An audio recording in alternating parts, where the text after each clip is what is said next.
একটা প্রশ্ন এসেছে, যাক অনেকদিন পর একটা প্রশ্ন আসলো, হ্যাঁ, যে হ্যাঁ ভোট দিবে না না ভোট দিবে। আচ্ছা, সুবহানাল্লাহ। দেখেন, হ্যাঁ না দুইটা অপশন আছে কি নাই?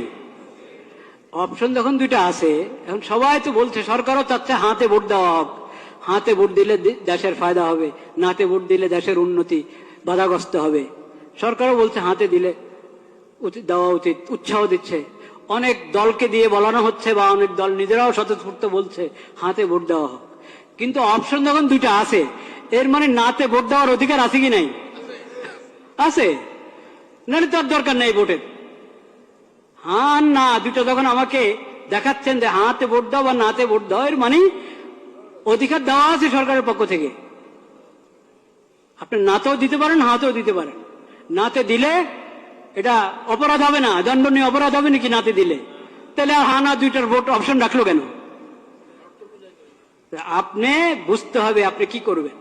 বাধ্য হয়ে দিবেন না ভোট, নিজেকে বাধ্য মনে করবেন না যে আমাকে হাতেই দিতে হবে। বাধ্য করে না কেউ আপনাকে, কিন্তু এক ধরনের যন্ত্রণায় ফেলেছে আমাদেরকে।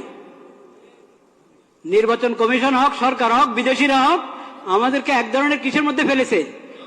যন্ত্রণায়, পেরেশানিতে ফেলেছে। দেখেন, একটা প্রশ্ন, কথার কথা, একটা বোঝার জন্য একটা প্রশ্ন আপনি করলেন, ঢাকা এটা কি বাংলাদেশের রাজধানী না ইন্ডিয়ার রাজধানী?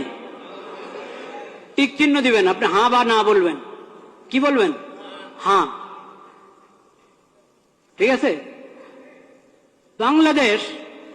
বাংলাদেশ ইন্ডিয়ার রাজধানী, হ্যাঁ বা না, কি বলবেন? না। এখন আপনাকে প্রশ্ন করে, ঢাকা দিল্লি এটা বাংলাদেশের রাজধানী না, কি বলবেন? ঢাকা এবং দিল্লি বাংলাদেশের রাজধানী, দিল্লি এবং ঢাকা ইন্ডিয়ার রাজধানী। কি বলবেন আপনি কোন? তো এখানে যে এরকম করে রেখেছে 5-6টা জিনিস, আপনি হ্যাঁ বললে সবগুলোকে হ্যাঁ বলবেন, না বললে সবগুলোকে কি বলবেন? কেন অপশন নাই? কেন 5 টাকায় আলাদা আলাদা ভোট নেন? আপনাদের কি সিলের টান পড়ছে, না কালি কাগজ, না কিসের টান পড়লো? 6টা জিনিসের উপর একসাথে বললে হ্যাঁ, আর না বললে 6টার উপরে কটা? মোট কটা? 5টা? 8টা? আচ্ছা, যাই হোক, যে কটার উপরেই সবগুলোর উপর হ্যাঁ বললে সবগুলোর উপরে হ্যাঁ, না বললে সবগুলোর উপরে কি না? কেন আলাদা আলাদা করে বলেন না কেন? এখন তো মানুষকে মুসিবতে ফেললেন। সে আপনার 4 কথা বা 5 কথা বা যত কথাই আছে, কথার কোনোটার সাথে একমত, কোনোটার সাথে কিনা একমত না। আলাদা আলাদা থাকলে সে আলাদা আলাদা উত্তর দিত, একটাতে দিত হ্যাঁ, একটাতে দিত না। এখন আপনি তাকে বাধ্য করলেন, হ্যাঁ বললে সবগুলোর উপরে বলো, না বললে সবগুলোর উপরে বলো। আমি তো সবগুলোর উপরে হ্যাঁ বলতে পারছি না, আমি তো সবগুলোর উপরে নাও বলতে পারছি না। কেন আমাকে বাধ্য করা হলো?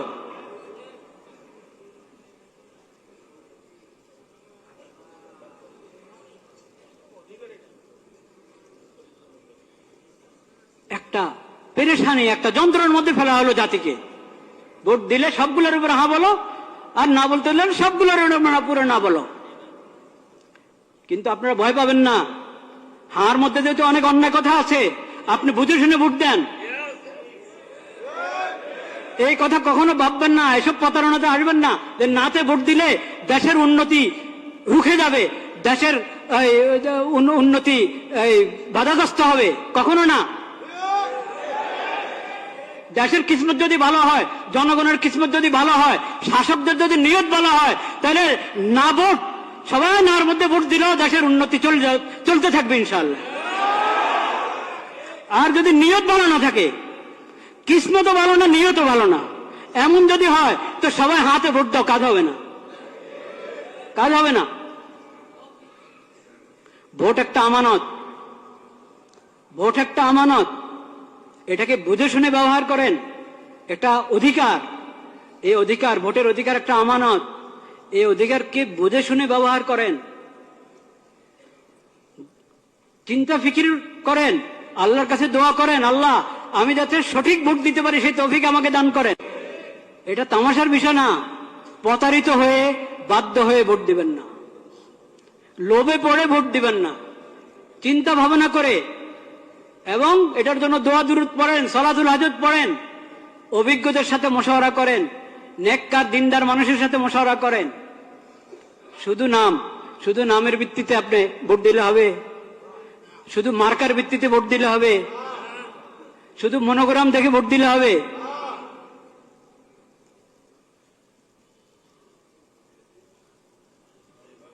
এটা হবে না, চিন্তা ভাবনা করতে হবে। শুধু নাম দিয়ে প্রতারিত হবেন না।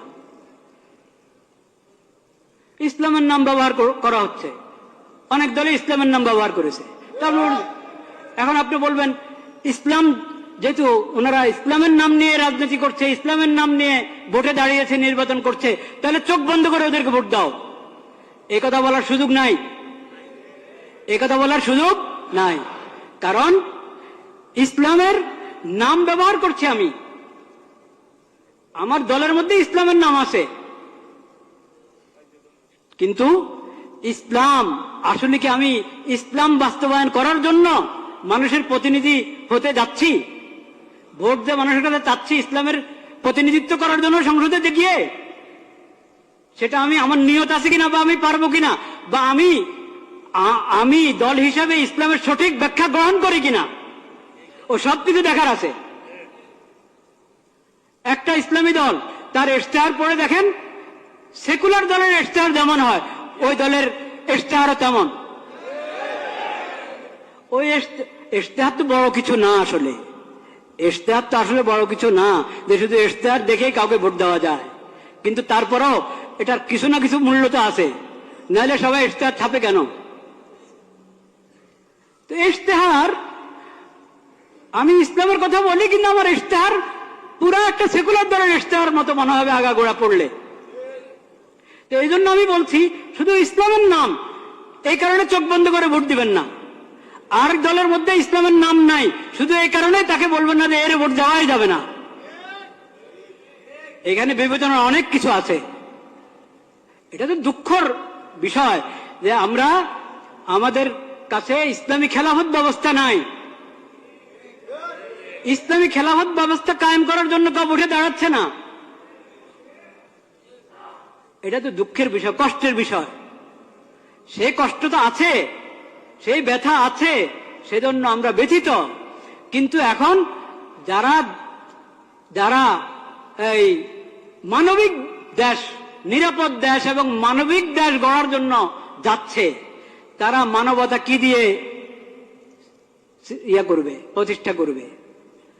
নিরাপত্তা কি দিয়ে বাস্তবায়ন করবে? মানবিক দেশ কিভাবে? মানবতা, কোন মানবতা? পশ্চিমাদের মানবতা না ইসলামী মানবতা? তো ইসলামের কথা, তো ইসলামী মানবতার কথা আপনি বলছেন না। ইসলামী মানবতার কথা বলছেন না। যে মানবতা ইসলাম এবং কোরআনের মাধ্যমে পাওয়া যায়, নবীজির সিরাতের মাধ্যমে পাওয়া যায়, সেটা তো আপনি বলছেন না। মানবিক বাংলাদেশ, নিরাপদ বাংলাদেশ, এটা যে কোনো সেকুলার দ্বারা বলতে পারে।